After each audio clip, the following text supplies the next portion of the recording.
Depuis le XIIe siècle, la ville de Douai possède une collégiale sous le patronage de Saint-Pierre.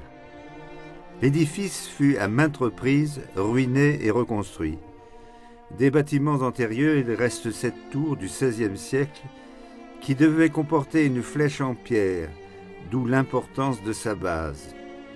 Elle témoigne de l'élégance du style flamboyant qui perdurait au-delà de la Renaissance. Mais en opposition, voici le dôme. Il est de style classique. L'édifice qui le soutient a pris la place de l'église médiévale ruinée. Entre les deux églises, quel contraste! À l'intérieur, la collégiale est de belles dimensions. Elle mesure 112 mètres de long. La nef a la forme d'une croix latine et prend appui sur 32 colonnes d'origine ionique. En son sommet, elle est éclairée par de larges fenêtres.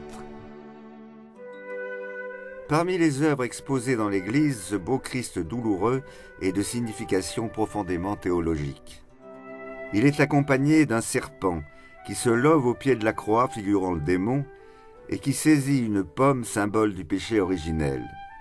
Ce péché est la raison première de la rédemption, nous dit le sculpteur. Un beau haut-relief a été placé au rez-de-chaussée de l'autel. Il représente le Christ non plus douloureux mais apaisé. Il est veillé par des anges.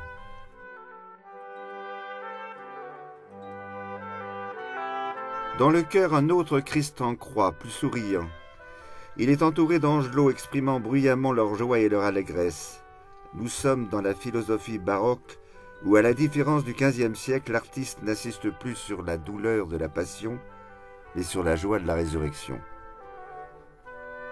Autre sujet d'espérance, la manne figurée sur la porte du tabernacle. Les Hébreux reçoivent cette nourriture céleste qui leur est donnée non pour leur mérite, mais par pure grâce. Liée à la symbolique de la manne, voici l'hostie miraculeuse. Elle daterait de 1254. Tombée accidentellement au sol, elle aurait retrouvé miraculeusement sa place sous les apparences d'un enfant. Honorée pendant 550 années, perdue à la Révolution, retrouvée en 1854 par le curé du lieu, elle est l'objet encore à ce jour d'une grande dévotion. Mais écoutons plutôt le prêtre de la collégiale, le père Merville. La première fois que j'ai eu la joie de pénétrer dans cette collégiale, c'était à l'occasion d'une ordination sacerdotale. J'avais la mission d'animer les chants. Je suis donc entré dans cette collégiale, il y avait 2500, 3000 personnes, et l'impression première a été une respiration de la prière, une liberté, une luminosité qui retentissait dans les cœurs. Quelques années plus tard, j'ai pénétré comme curé de paroisse et comme célébrant, et là, je me suis rendu compte que l'édifice m'imposait un style assez majestueux. Je m'y suis plié. Et puis depuis quelque temps, je me rends compte que cet édifice ne m'a pas livré encore tous ses secrets. En particulier, il y a une capacité d'intériorité qui est rendue possible par la diversité des espaces, en particulier cet espace réservé à la mémoire d'une hostie miraculeuse qui garde vraiment le souvenir du mystère de l'Eucharistie. Mais la collégiale Saint-Pierre n'est pas seulement intéressante pour son architecture, mais pour l'exceptionnelle collection de peintures qu'elle possède. Elles proviennent pour une grande part des abbayes de Marchiennes, de Saint-Amand, de Flins, dépecées et vandalisées au cours de la Révolution française. Un homme a joué un rôle essentiel pour récupérer après la tourmente ses œuvres majeures. C'est Édouard Deforest de Leward qui les racheta pour les offrir à sa paroisse. Une stèle lui est consacrée.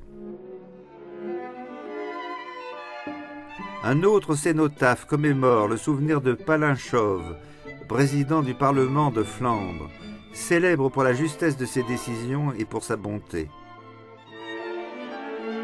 Il est représenté par un médaillon que soutient un adorable angelot dû au talent d'Allegrin.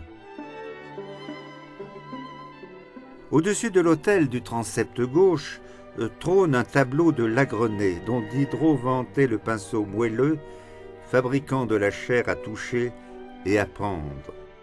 Et en effet, l'illusion est parfaite ainsi que la psychologie des personnages dans cette résurrection éblouissante. En revanche, on peut déplorer le côté trop théâtral du tableau qui n'intériorise pas suffisamment le mystère. De part et d'autre de cet ensemble magistral, deux crucifixions, celle de Saint-Pierre et celle de l'apôtre Saint-André, rappelant que la résurrection ne peut avoir lieu sans le passage par la rédemption. Complétant ce triptyque, la résurrection de Thabit par Saint-Pierre. Ce tableau est dû à un disciple de David, Pujol. Il évoque la mémoire de Thabit, femme de bien, qui mourut prématurément et fut ressuscitée par le chef des apôtres. En face du transept gauche, le transept droit expose des œuvres symétriques. Au centre, le mariage de Marie et Joseph. Ce tableau est de Jean-Marie Deshayes. Admirons le geste majestueux du grand prêtre et l'humilité de la Vierge.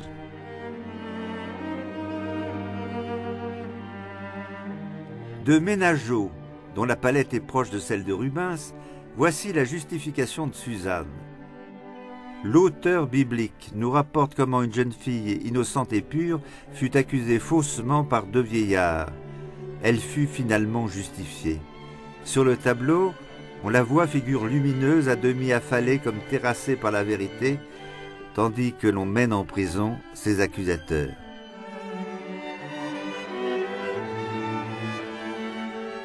Vis-à-vis, un autre tableau, c'est David offrant sa vie pour racheter son peuple de la peste. Vigoureuse composition, où l'on voit le roi David, sorte de roi lyre halluciné, dans un rayon de vive lumière. La chapelle axiale est située sous le dôme classique dont nous pouvions admirer la coupole à l'extérieur. Elle abrite la statue de Notre-Dame des Miracles, statue qui se trouvait naguère à l'extérieur, mais qui a été rapatriée par précaution à l'intérieur. Elle date du XVIe siècle. Au sommet de sa colonne, elle s'intègre à un décor peint par Nicolas Brenet au XVIIIe siècle et où les guirlandes de feuillage alternent avec les vols d'anges. Six beaux tableaux ornent cette chapelle et son vestibule et méritent attention. On peut ainsi remarquer deux tableaux d'Arnould de Vuez du XVIIe siècle représentant une nativité et une présentation au temple. Mais plus intéressante, cette Assomption de Lagrenet. Elle est tout aussi convaincante que la résurrection due au pinceau du même peintre. Elle participe d'un beau mouvement qui part du bas pour s'élever vers le ciel. La Vierge est comme arrachée de la terre par ce mouvement ascensionnel. À proximité, la Vierge de l'Annonciation, due au talent de Charles Ezen, elle est toute de grâce et de sensibilité. La dernière œuvre majeure se trouve à la sortie de l'édifice. Il s'agit d'un triptyque représentant d'un côté un donateur et son saint patron, de l'autre une annonciation et une flagellation. C'est lié là encore intimement de dogmes, l'incarnation et la rédemption. Au-dessus, la tribune supporte les orgues monumentales, meuble considérable qui a survécu au pillage de l'abbaye d'Anchin. Il a été sculpté par le Valenciennois Antoine Gillis. Il est dominé par les statues du Christ Sauveur du monde, par David jouant de la lyre et par Sainte Cécile, la patronne des musiciens. Telle est la collégiale Saint-Pierre à Douai, dont le classicisme un peu rigoureux n'est pas dénié d'une certaine grandeur.